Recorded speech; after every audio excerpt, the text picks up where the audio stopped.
Road షోకి వస్తున్న సందర్భంగా ఈరోజు గండిమైసం నుంచి పెద్ద ఎత్తున మన యువకులు పెద్దలు అందరూ కూడా మన పెద్ద ఎత్తున తరలి వెళ్ళడం జరుగుతుంది.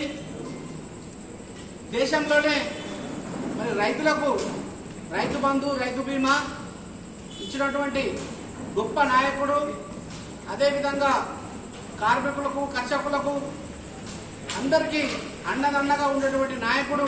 మరి అలాంటి నాయకుడు మరి ఈరోజు దాదాపు 14 రోజుల నుంచి అవిశ్రాంతంగా మరి తెలంగాణ రాష్ట్రం మొత్తం కూడా మరి ప్రచారం చేస్తూ ఉన్నాడు, రోడ్ షో చేస్తూ ఉన్నాడు. మరి తెలంగాణ ప్రజల నుంచి విశేషమైన స్పందన వస్తుంది. 4 నెలలకే మరి రేవంత్ రెడ్డి గారి ప్రభుత్వం మీద చాలా వ్యతిరేకత ఏర్పడ్డది.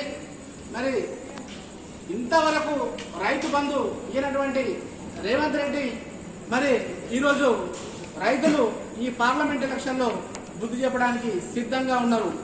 మరి అదేవిధంగా డిసెంబర్ 9 తారీఖు నాడు 2 లక్షల రుణమాఫీ చేస్తా అని చెప్పినటువంటి ముఖ్యమంత్రి మరి ఇప్పుడేమంటుండు, యాదగిరిగుట్ట కాడికి పోయి నర్సన సాక్షి అంటుండు, వేములవాడ పోయి రాజన్న సాక్షి అంటుండు. ఏ గుడికాడికి పోయి ఆ గుడికి అంటే ప్రజలు నమ్మే స్థితిలో లేరు కాబట్టి దేవుళ్ళ మీద ఒట్టు పెట్టి మరి పబ్లిక్ ను నమ్మించే ప్రయత్నం చేస్తున్నాడు. మరి కేసీఆర్ గారు ఎప్పుడు కూడా ఎకరం నుంచి ఒక్క గుంట నుంచి ఎన్ని ఎకరాలు ఉన్నా సరే టింగ్ టింగ్ అని 3-4 రోజుల్లోనే రైతు బంధు పట్టిన దాఖలాలు ఉన్నాయి. మరి ఈరోజు రైతులకు నీళ్లు లేవు, మరి కాలం కూడా కలిసి రాలేదు.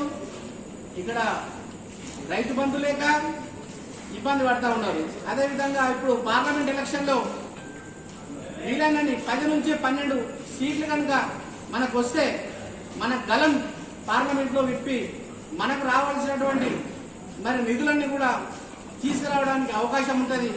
ఎందుకోసమంటే తెలంగాణ గురించి పేరు తెగిపోయేదాకా కొట్లాడే పార్టీ ఏకైక పార్టీ బీఆర్ఎస్ పార్టీ. మరి ఆ పార్టీ అండగా మనందరం ఉండాల్సిన అవసరం ఉంది. మరి సిటీ సరౌండింగ్ ఒక్కొక్క ఎమ్మెల్యే 50,000 పైచీలకు, దాదాపు మన కుత్బుల్లాపూర్లో అయితే 85,000 పైచీలకు మరి రాష్ట్రంలోనే అత్యధిక మెజార్టీ మరి టీఆర్ఎస్ కార్యకర్తలు కట్టబెట్టారు. అదే ఉత్సాహంతో అదే ఊపుతో మరి ఈ పార్లమెంట్ ఎలక్షన్లో కూడా ఖచ్చితంగా మనం కారు గుర్తుకు వేపించి మరి గెలిపించాల్సినటువంటి అవసరం ఆవశ్యకత ఎంతైనా ఉన్నది. అడుగుతున్నారా?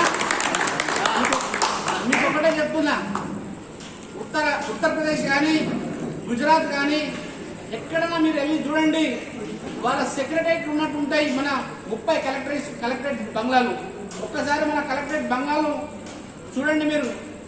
ఏ జిల్లా 30 జిల్లాలు చేసిన తర్వాత పరిపాలన సౌలభ్యం కోసం జిల్లాలు చేసిన తర్వాత జిల్లా భవనాలు కట్టడం కానీ, మరి అదేవిధంగా ఇప్పుడు ఇక్కడ సెక్రటరీ కట్టడం కానీ, మరి అదేవిధంగా మరి రాజ్యాంగ నిర్మాత అంబేద్కర్ గారి విగ్రహం పెట్టడం కానీ, అమరవీరుల స్తూపం పెట్టడం కానీ, మరి తీగల వందన కానీ, అదేవిధంగా సీసీ కెమెరాలు కోసం సైబరాబాద్ ఏరియాలో కమిషనరేట్ కట్టడం కానీ, ఇవన్నీ కూడా ఒక తలమానికం.